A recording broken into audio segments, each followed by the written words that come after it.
Chapter 9 of The Sign of the Four by Sir Arthur Conan Doyle. Chapter 9. A Break in the Chain. It was late in the afternoon before I woke, strengthened and refreshed. Sherlock Holmes still sat exactly as I had left him, save that he had laid aside his violin and was deep in a book. He looked across at me as I stirred, and I noticed that his face was dark and troubled. "You have slept soundly," he said. "I feared that our talk would wake you." "I heard nothing," I answered. "Have you had fresh news, then?" "Unfortunately, no. I confess that I'm surprised and disappointed. I expected something definite by this time. Wiggins has just been up to report. He says that no trace can be found of the launch. It is a provoking check, for every hour is of importance. Can I do anything? I am perfectly fresh now and quite ready for another night's outing." "No, we can do nothing. We can only wait. If we go ourselves, the message might come in our absence and delay be caused.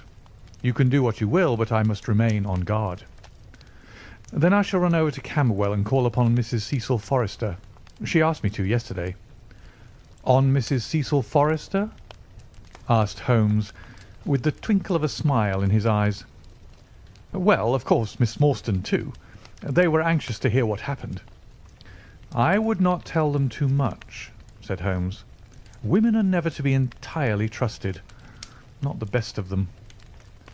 I did not pause to argue over this atrocious sentiment. "I shall be back in an hour or two," I remarked. "All right. Good luck. But I say, if you are crossing the river, you may as well return Toby, for I don't think it is at all likely that we shall have any use for him now." I took our mongrel accordingly and left him, together with a half-sovereign, at the old naturalist's in Pinchin Lane. At Camberwell I found Miss Morstan a little weary after her night's adventures, but very eager to hear the news. Mrs. Forrester, too, was full of curiosity. I told them all that we had done, suppressing, however, the more dreadful parts of the tragedy. Thus, although I spoke of Mr. Sholto's death, I said nothing of the exact manner and method of it. With all my omissions, however, there was enough to startle and amaze them. "It is a romance," cried Mrs. Forrester. "An injured lady, 500,000 in treasure, a black cannibal, and a wooden-legged ruffian. They take the place of the conventional dragon or wicked earl." "And 2 knight-errants to the rescue," added Miss Morstan, with a bright glance at me. "Why, Mary, your fortune depends upon the issue of this search. I don't think that you are nearly excited enough. Just imagine what it must be to be so rich and to have the world at your feet." It sent a little thrill of joy to my heart to notice that she showed no sign of elation at the prospect. On the contrary, she gave a toss of her proud head as though the matter were one in which she took small interest. "It is for Mr. Thaddeus Sholto that I am anxious," she said. "Nothing else is of any consequence, but I think that he has behaved most kindly and honourably throughout. It is our duty to clear him of this dreadful and unfounded charge." It was evening before I left Camberwell, and quite dark by the time I reached home. My companion's book and pipe lay by his chair, but he had disappeared. I looked about in the hope of seeing a note, but there was none. "I suppose that Mr. Sherlock Holmes has gone out," I said to Mrs. Hudson as she came up to lower the blinds. "No, sir. He's gone to his room, sir. Do you know, sir," sinking her voice into an impressive whisper, "I'm afraid for his health." "Why so, Mrs. Hudson?" "Well, he's that strange, sir. After you was gone, he walked and he walked, up and down until I was weary of the sound of his footstep. Then I heard him talking to himself and muttering, and every time the bell rang out he came on the stairhead with, 'What is that, Mrs. Hudson?' And now he's slammed off to his room, but I can hear him walking away the same as ever. I hope he's not going to be ill, sir. I ventured to say something to him about cooling medicine, but he turned on me, sir, with such a look that I don't know how ever I got out of the room." "I don't think that you have any cause to be uneasy, Mrs. Hudson," I answered. "I've seen him like this before. He has some small matter upon his mind which makes him restless." I tried to speak lightly to our worthy landlady, but I was myself somewhat uneasy, when through the long night I still from time to time heard the dull sound of his tread, and knew how his keen spirit was chafing against this involuntary inaction. At breakfast time he looked worn and haggard, with a little fleck of feverish colour upon either cheek. "You're knocking yourself up, old man," I remarked. "I heard you marching about in the night." "No, I could not sleep," he answered. "This infernal problem is consuming me. It is too much to be balked by so petty an obstacle. When all else had been overcome, I know the men, the launch, everything, and yet I can get no news. I have set other agencies at work and used every means at my disposal. The whole river has been searched on either side, but there is no news, nor has Mrs. Smith heard of her husband. I shall come to the conclusion soon that they have scuttled the craft, but there are objections to that. Or that Mrs. Smith has put us on a wrong scent. No, I think that may be dismissed. I had inquiries made, and there is a launch of that description." "Could it have gone up the river?" "I have considered that possibility too, and there is a search party who will work up as far as Richmond. If no news comes to-day, I shall start off myself to-morrow and go for the men rather than the boat. But surely, surely we shall hear something." We did not, however. Not a word came to us either from Wiggins or from the other agencies. There were articles in most of the papers upon the Norwood tragedy. They all appeared to be rather hostile to the unfortunate Thaddeus Sholto. No fresh details were to be found, however, in any of them, save that an inquest was to be held upon the following day. I walked over to Camberwell in the evening to report our ill success to the ladies, and on my return I found Holmes dejected and somewhat morose.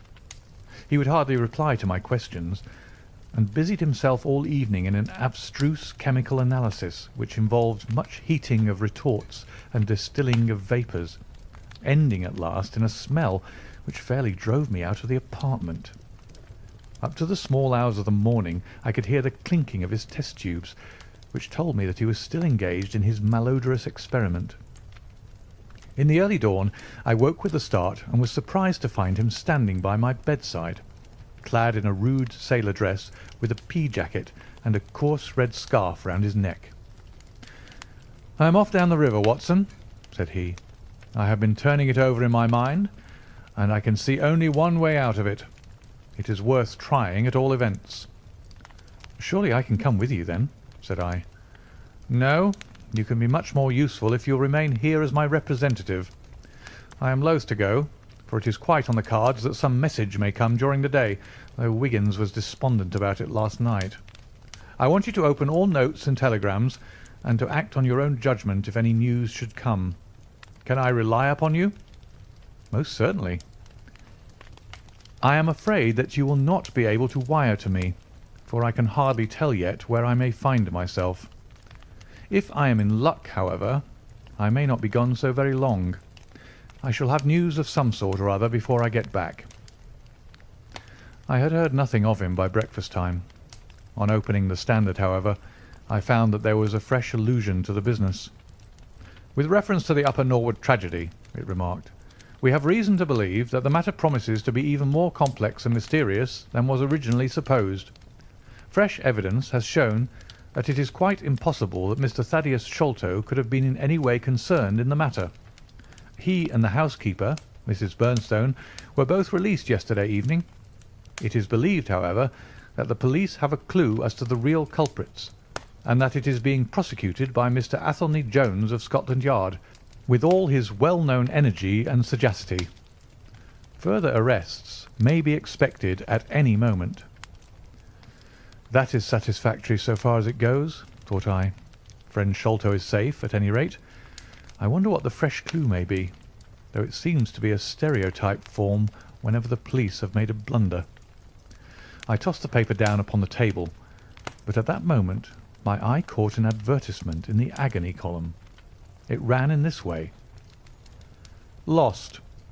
Whereas Mordecai Smith, boatman, and his son Jim left Smith's Wharf at or about 3 o'clock last Tuesday morning in the steam launch Aurora, black with 2 red stripes, funnel black with a white band. The sum of £5 will be paid to anyone who can give information to Mrs. Smith at Smith's Wharf or at 221B Baker Street as to the whereabouts of the said Mordecai Smith and the launch Aurora. This was clearly Holmes's doing. The Baker Street address was enough to prove that. It struck me as rather ingenious, because it might be read by the fugitives without their seeing in it more than the natural anxiety of a wife for her missing husband. It was a long day. Every time that a knock came to the door or a sharp step passed in the street, I imagined that it was either Holmes returning or an answer to his advertisement. I tried to read, but my thoughts would wander off to our strange quest and to the ill-assorted and villainous pair whom we were pursuing. Could there be, I wondered, some radical flaw in my companion's reasoning? Might he be suffering from some huge self-deception? Was it not possible that his nimble and speculative mind had built up this wild theory upon faulty premises? I had never known him to be wrong, and yet the keenest reasoner may occasionally be deceived. He was likely, I thought, to fall into error through the over-refinement of his logic, his preference for a subtle and bizarre explanation when a plainer and more commonplace one lay ready to his hand. Yet, on the other hand, I had myself seen the evidence, and I had heard the reasons for his deductions. When I look back on the long chain of curious circumstances, many of them trivial in themselves, but all tending in the same direction, I could not disguise from myself that even if Holmes's explanation were incorrect, the true theory must be equally outre and startling. At 3 o'clock in the afternoon there was a loud peal at the bell, an authoritative voice in the hall, and, to my surprise, no less a person than Mr. Athelney Jones was shown up to me. Very different was he, however, from the brusque and masterful professor of common sense who had taken over the case so confidently at Upper Norwood. His expression was downcast, and his bearing meek, and even apologetic. "Good day, sir, good day," said he. "Mr. Sherlock Holmes is out, I understand?" "Yes, and I cannot be sure when he'll be back, but perhaps you would care to wait. Take that chair and try one of these cigars." "Thank you. I don't mind if I do," said he, mopping his face with a red bandana handkerchief. "And a whisky and soda?" "Well, half a glass. It is very hot for the time of year, and I have had a good deal to worry and try me. You know my theory about this Norwood case?" "I remember that you expressed one." "Well, I've been obliged to reconsider it. I had my net drawn tightly round Mr. Sholto, sir, when pop, he went through a hole in the middle of it. He was able to prove an alibi which could not be shaken. From the time that he left his brother's room he was never out of sight of some one or other, so it could not be he who climbed over roofs and through trapdoors. It's a very dark case, and my professional credit is at stake. I should be very glad of a little assistance." "We all need help sometimes," said I. "Your friend, Mr. Sherlock Holmes, is a wonderful man, sir," said he, in a husky and confidential voice. "He's a man who is not to be beat. I've known that young man go into a good many cases, but I never saw the case yet that he could not throw a light upon. He is irregular in his methods and a little quick, perhaps, in jumping at theories, but on the whole I think he would have made a most promising officer, and I don't care who knows it. I've had a wire from him this morning, by which I understand that he has got some clue to this Sholto business. Here is the message." He took the telegram out of his pocket and handed it to me. It was dated from Poplar at 12 o'clock. "Go to Baker Street at once," it said. "If I have not returned, wait for me. I am close on the track of the Sholto gang. You can come with us tonight if you want to be in at the finish." "This sounds well. He has evidently picked up the scent again," said I. "Ah, then he has been at fault too," exclaimed Jones, with evident satisfaction. "Even the best of us are thrown off sometimes. Of course this may prove to be a false alarm, but it is my duty as an officer of the law to allow no chance to slip. But there is someone at the door. Perhaps this is he." A heavy step was heard ascending the stair, with a great wheezing and rattling as from a man who was sorely put to it for breath. Once or twice he stopped, as though the climb were too much for him, but at last he made his way to our door and entered. His appearance corresponded to the sounds which we had heard. He was an aged man, clad in seafaring garb, with an old pea jacket buttoned up to his throat. His back was bowed, his knees were shaky, and his breathing was painfully asthmatic. As he leaned upon a thick oaken cudgel, his shoulders heaved in the effort to draw the air into his lungs. He had a coloured scarf around his chin, and I could see little of his face save a pair of keen dark eyes, overhung by bushy white brows and long grey side whiskers. Altogether, he gave me the impression of a respectable master mariner who had fallen into years and poverty. "What is it, my man?" I asked. He looked about him in the slow, methodical fashion of old age. "Is Mr. Sherlock Holmes here?" said he. "No, but I'm acting for him. You can tell me any message you have for him." "It was to him himself I was to tell it," said he.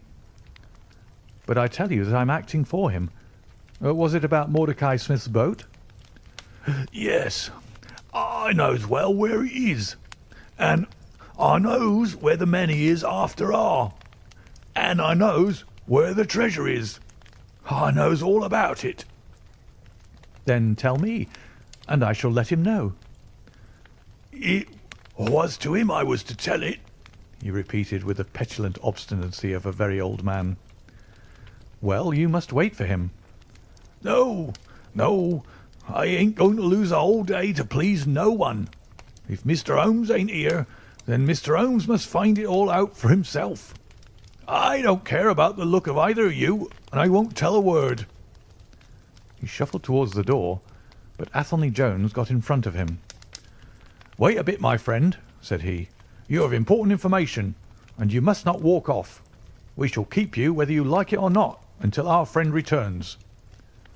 The old man made a little run towards the door, but as Athelney Jones put his broad back up against it, he recognised the uselessness of resistance. "Pretty sore treatment, this," he cried, stamping his stick. "I come here to see a gentleman, and you two, who I never saw in my life, seize me and treat me in this fashion." "You will be none the worse," I said. "We shall recompense you for the loss of your time. Sit over here on the sofa, and you will not have long to wait." He came across sullenly enough and seated himself with his face resting on his hands. Jones and I resumed our cigars and our talk. Suddenly, however, Holmes's voice broke in upon us. "I think that you might offer me a cigar too," he said. We both started in our chairs. There was Holmes sitting close to us with an air of quiet amusement. "Holmes!" I exclaimed. "You here? But where's the old man?" "Here is the old man," said he, holding out a heap of white hair. "Here he is. Wig, whiskers, eyebrows and all. I thought my disguise was pretty good, but I hardly expected that it would stand that test." "Oh, you rogue!" cried Jones, highly delighted. "You would have made an actor, and a rare one.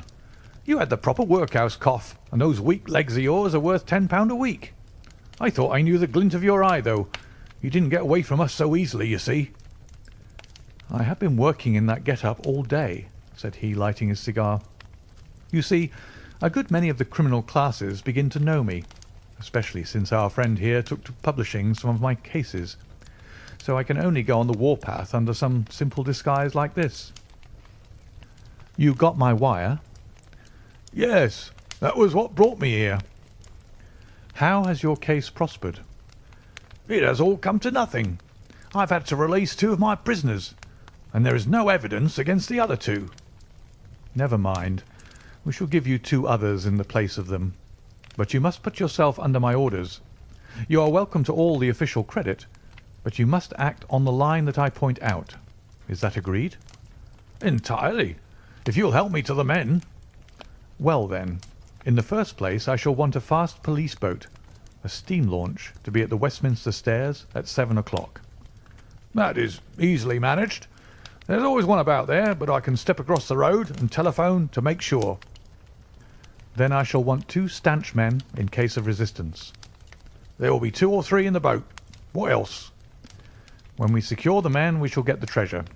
I think that it would be a pleasure to my friend here to take the box round to the young lady to whom half of it rightfully belongs.